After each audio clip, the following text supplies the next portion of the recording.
ಜನ ಮೆಚ್ಚಿದ ನಾಯಕ, ಬಡವರ ಬಂಧು, ಕಾರ್ಮಿಕ ಸಚಿವರಾದ ಸಂತೋಷ್ ಲಾಡ್ ಅವರ ಜನ್ಮದಿನದ ಅಂಗವಾಗಿ ಯುಡಿಐಡಿ ಕಾರ್ಡ್ ಅನ್ನು ಹೊಂದಿದ ವಿಶೇಷ ಚೇತನವುಳ್ಳ ಮಕ್ಕಳಿಗೆ ಗೌರವಧನ ಹಾಗೂ ವೀಲ್ಚೇರ್ ಮತ್ತು ಫಲಾನುಭವಿಗಳಿಗೆ ಕಬ್ಬಿಣದ ಅಂಗಡಿಗಳನ್ನು ಹಾಗೂ ಶ್ರವಣ ಯಂತ್ರಗಳನ್ನು ವಿತರಿಸಲಾಯಿತು. ಕಲಘಟಗಿ ತಾಲೂಕಿನ ಮಡಿಕಿಹೊನ್ನಳ್ಳಿ ಗ್ರಾಮದ ಸಚಿವರ ಅಮೃತ ನಿವಾಸದಲ್ಲಿ ಶುಕ್ರವಾರ ಹಮ್ಮಿಕೊಂಡಿದ್ದ ಈ ವಿಶೇಷ ಕಾರ್ಯಕ್ರಮದಲ್ಲಿ ಭಾಗವಹಿಸಿ ಇದರ ಸದುಪಯೋಗವನ್ನು ಪಡೆದುಕೊಂಡರು.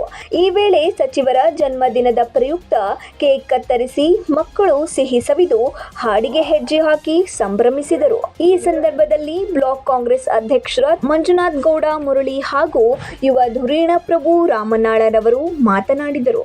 ಶಿವಲಿಂಗ ಮೂಗಣ್ಣನವರ್, ಯಲ್ಲಪ್ಪ ಚವರಗಿ, ವೃಷಭೇಂದ್ರ ಪಟ್ಟಣಶೆಟ್ಟಿ, ಶಂಕರಲಿಂಗ ದಾಸನಕೊಪ್ಪ ಹಾಗೂ ಮಂಗಳ ಬೋಳಾರ್, ಹನುಮಂತ ಹರಿಜನ್ ಮತ್ತು ಅಭಿಮಾನಿಗಳು, ಕಾರ್ಯಕರ್ತರು, ಪಾಲಕರು ಮತ್ತು ಫಲಾನುಭವಿಗಳು ಉಪಸ್ಥಿತರಿದ್ದರು. Ilyas Gidadandanavar, 9 live news, Kalghatgi.